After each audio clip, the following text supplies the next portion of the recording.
Ragazze e ragazzi, bentornati sul mio canale. Questo è il podcast Malazan dei caduti e oggi siamo qui riuniti per commentare da cima a fondo la prima metà del primo romanzo della trilogia del Testimone, Il Dio Indifferente. Iscrivetevi al canale così possiamo cominciare.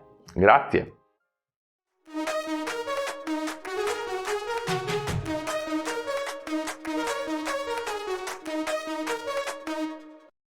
La strega Groviglio di Holmes, con il suo ciottolo a forma di faccia vista nel primo capitolo, anche adesso non ha trovato molto senso. È intervenuta in un paio di occasioni per difendere il soldato e allo stesso tempo per creare una gag divertente, ma pensavo potesse avere una rilevanza maggiore. Ancora non si sa bene cosa sia o chi sia, o perché abbia scelto proprio Holmes, anche se nell'epilogo l'autore ci conferma che Tizio qui era un artiglio una volta. È bastato questo a smuovere l'animo irrequieto di strega Groviglio?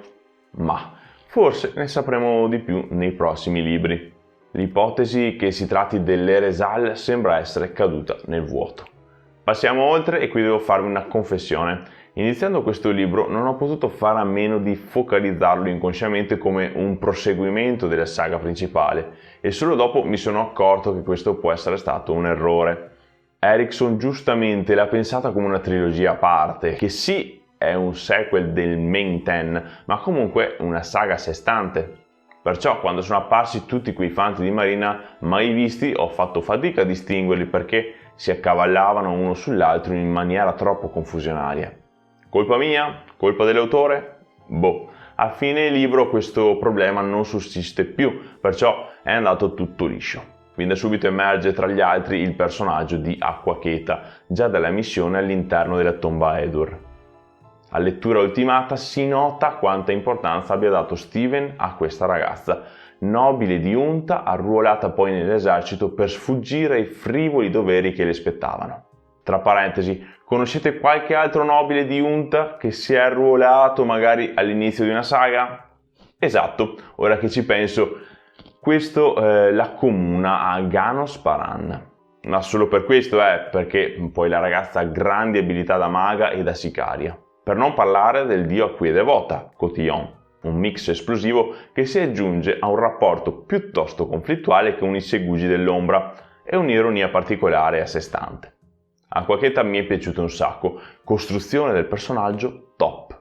A proposito della tomba Edur in cui la ragazza trova le monete d'oro, in più di uno ci siamo chiesti chi sia il tiste morto all'interno. Rulad non può essere, ho già controllato.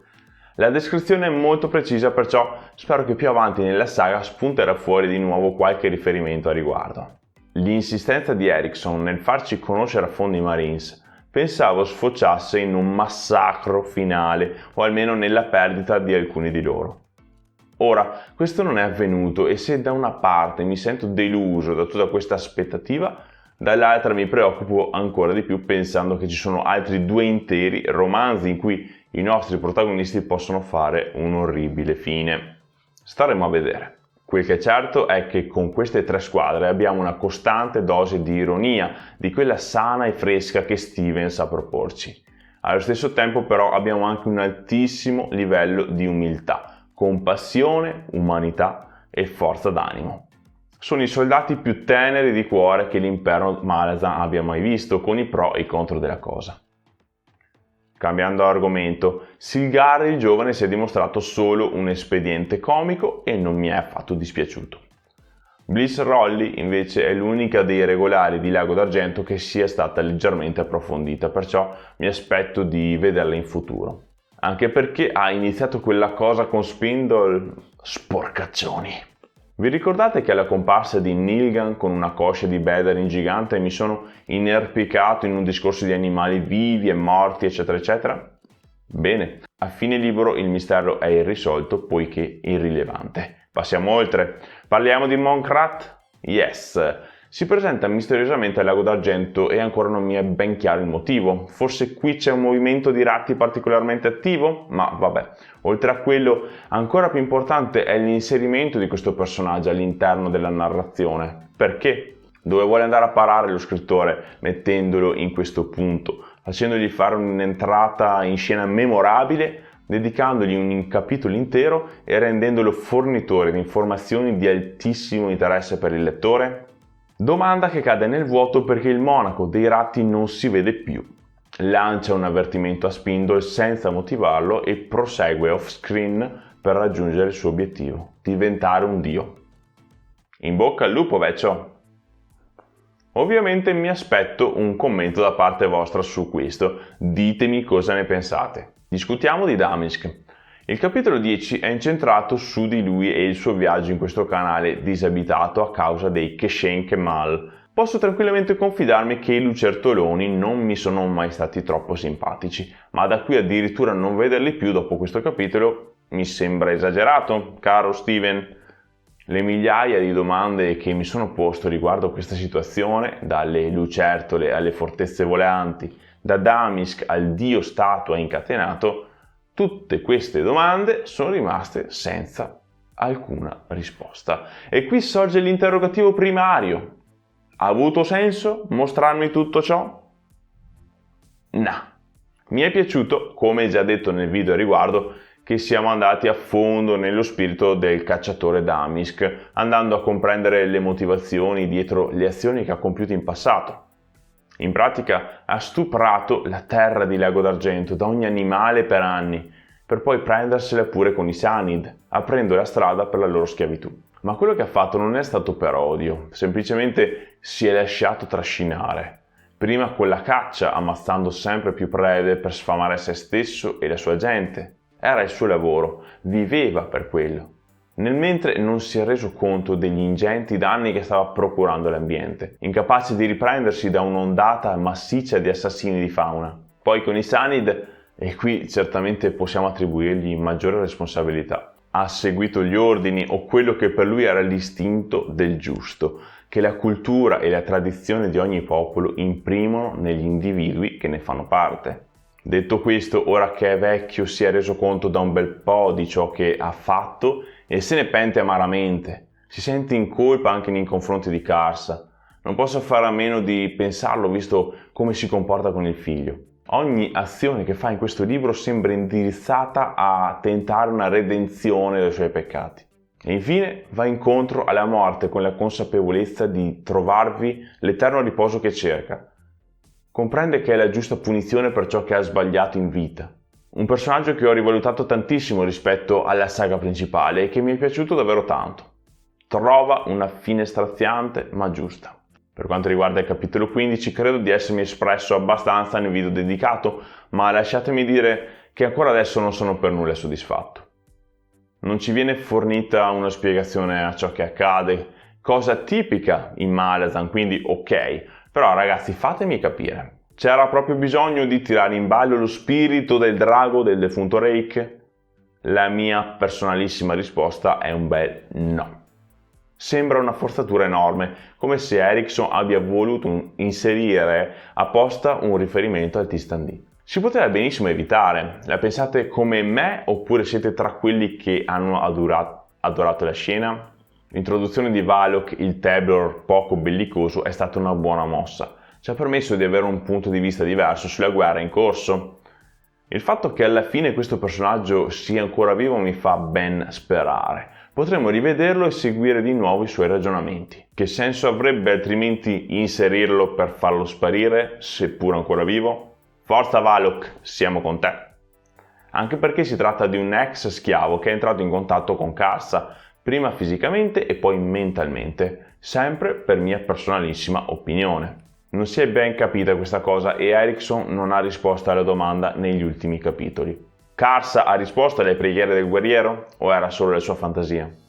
Se gli avesse risposto, questo porterebbe Karsa ad avvicinarsi ulteriormente allo status di divinità, per quanto mi riguarda.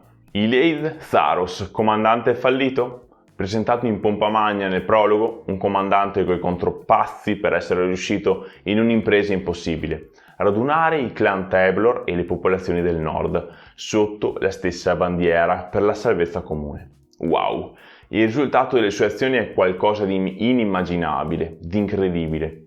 Noi che abbiamo analizzato per bene i primi capitoli della Casa delle Catene sappiamo le difficoltà che deve aver incontrato, perciò riusciamo a comprenderne il valore e la forza di volontà. Da una parte questo e dall'altra l'avversione che prova per Karsa.